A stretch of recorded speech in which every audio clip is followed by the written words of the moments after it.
how to use monday.com for accountants. Hello guys and welcome to this new tutorial. In today's video I'm going to show you how simple and easy it is to use your monday.com platform for accountants.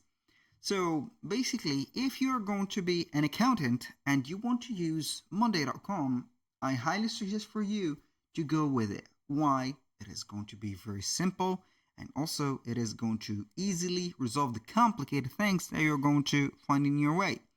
What is Monday? It is going to be within this app a work management app that will help you as an accountant to manage the tasks.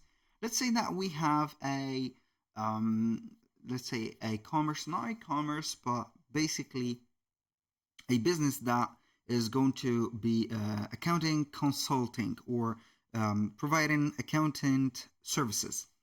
We're going to head over the monday.com and we're going to create a workspace. For example, we're going to create a new workspace for accounting, and we're going to add it as a workspace. This is going to be the first scenario. I'm going to add an item from this blue button, and it is going to be a board. We're going to start for a template and type in the name accounting. As you can see, we have financial accounting. What is going to be better than this? We're going to use this specific template. As you can see, you can use this template, accounting template, to help to keep track of money owed and to provide a quick look of the total outstanding balances and due dates. We're going to have this added. This is not going to be a fully professional matter or fully professional template that you're going to add to see everything that will come in, but it is going to give you here the totality of views. So within this board, I'm going to switch it a little bit or resize it. You can find that we have projects or items. We can see the total payment of it, invoices, released number, due dates, credit limits, remaining credits, as you can see, or balances. We have payments. We have, let's say, use it, for example, for accounting budgets. You can have it as supplier accounting.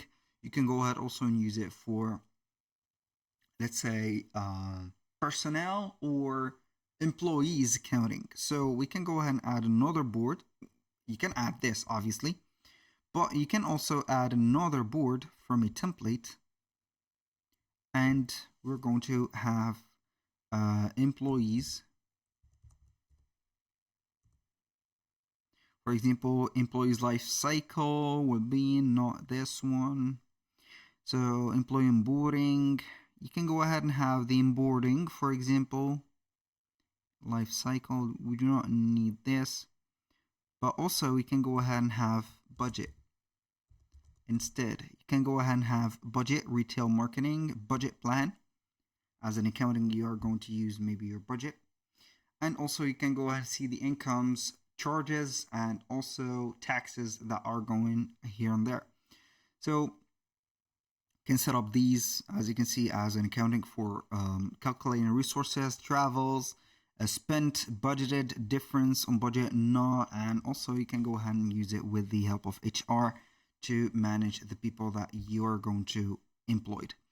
That is for the case of you are going to be an accountant.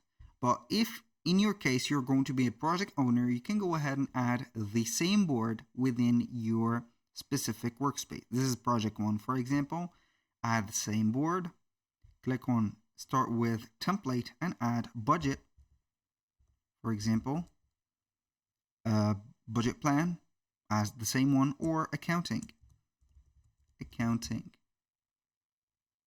like that. For example, accounting. So you're going to add these type of, let's say, boards.